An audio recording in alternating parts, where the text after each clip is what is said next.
Ball kids at the Australian Open don't get paid, and yet they have to go through a full-on competition to even get selected. They have to be at the tournament for 8 hours a day, they go through thorough training, and they have to work lead-up tournaments to perfect their skills.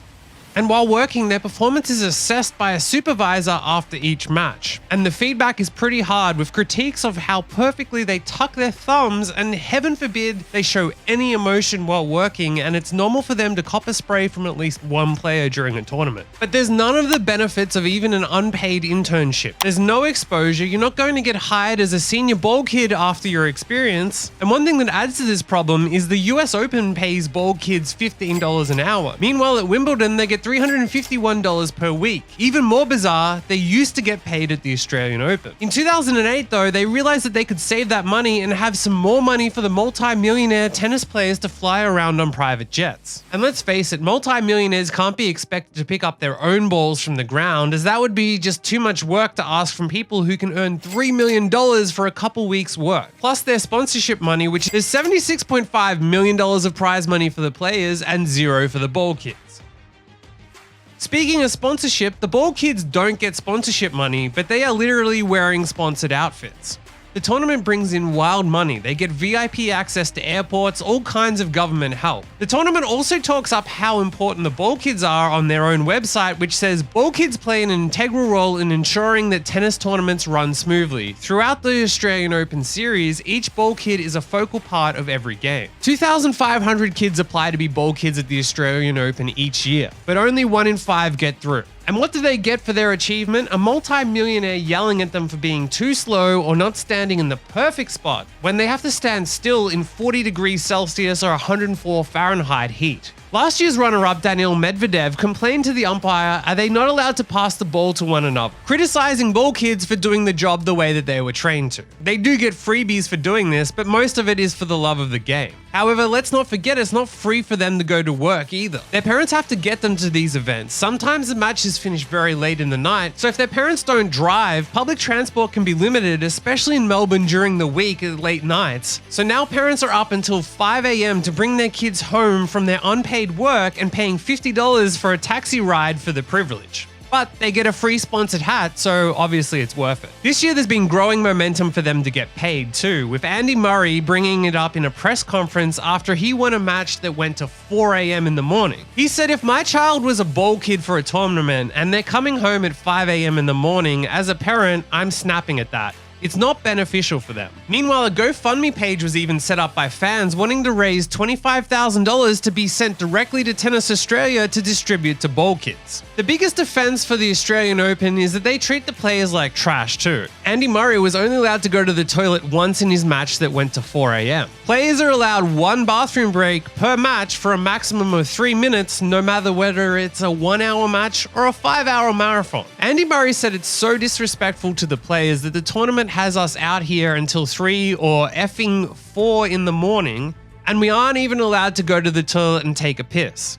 It's a joke, it's disrespectful. But in another incident, Novak Djokovic wasn't having it. He just completely disregarded the chair umpires and ran off to the toilet for a second toilet break. Back in 2008, when they announced the decision not to pay the ball kids, there was controversy because it was announced after the ball kids had already been selected and had already gone through some training.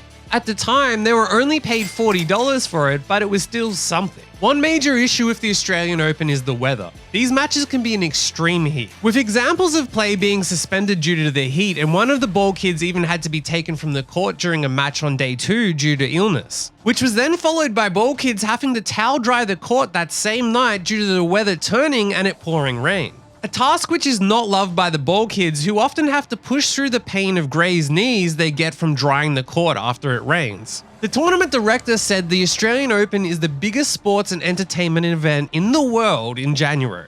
The tournament had 346,468 attendees in 2022, and the tournament was affected by capacity limits in 2022 and 2021. But in 2020, the last full tournament, a study found the tournament generated $387.7 million in gross state product, and yet it cannot afford to pay the ball kids who are an essential part of the tournament being able to function. Meanwhile, the ball kids have to dodge balls coming at them at times over 200 kilometers an hour. Back in 2000, 2015, a ball boy copped a serve to the groin at 196 kilometers per hour from Spain's Feliciano Lopez, who said, "I've hit a few ball kids in the past, but never there." Which also highlights how it's not a regular occurrence, but it does happen. The website for registering as a ball kid actually says, "Please note that trials and training are held in each event's home state, e.g. Australian Open will be held in Victoria. If you select an event outside your home state, you are acknowledging that there will be a requirement to travel." Somehow I doubt anyone is going to be flying in from Perth, a 4-hour flight each way, just to train for free for months so that they can work for free. And the clothes that they get for free, well, Ralph Lauren brags about how they are made from recycled materials. Though they do sell them for $299 just for the recycled polo shirt, you know, if you're a 50-year-old who wants to pretend to be a ball kid at home for free. But it's understandable, Ralph Lauren has to make the money back they spend to sponsor the uniforms for the people who don't get paid to wear them. Do you think the $299 polos are worth it? It's not like they can put in minimal effort either. The ball kids have high standards to meet. In a newspaper article, chaperone and ball kid supervisor Eliza Flower, who runs training sessions, said those chosen needed to have good athletic skills and attention to detail. It's not compulsory to play tennis, though it certainly helps, as the kids need to understand how the scoring of the game works. The really good ball kids have quiet feet when they run, and they don't interrupt play, Flower said. And they don't just get to ball kid at the big show. Once selected, the preparation begins with 5 training sessions in which the basics of the job are taught. How to communicate, how to roll the ball, how to anticipate where the ball needs to be, and how to service the players. A line that sounds very bad if taken out of context. On-court skills are mastered at tournaments in November and December, so the ball kids are prepped for January's Open. Another line that doesn't really sound good when taken out of context. From the day the tournament starts, the ball kids are on site at Melbourne Park and ready for action. Spending 8 hours each day at the venue, half of those spent on court, 1 hour on, 1 hour off. While on court, the kids are hard at work, yet another line that doesn't sound very good. With their performance constantly assessed by a supervisor who gives individual and squad feedback after each match. It's weirdly old school, Flower said. They have pretty hard feedback, pretty much there's always something they can improve on. So it's not even like they go easy on the unpaid workers either. Flower often finds herself nitpicking small things like tucking their thumbs when they communicate how many balls they have. Yet another line that doesn't sound very good when taken out of context. The ball kids are not allowed to show emotion, but according to the article, many have copped a spray from at least one player during their time. At any given time of a match, there are 6 balls on court. The kids need to know at all times where these balls are. The best ball kids are the ones who know what the player wants, Flower said.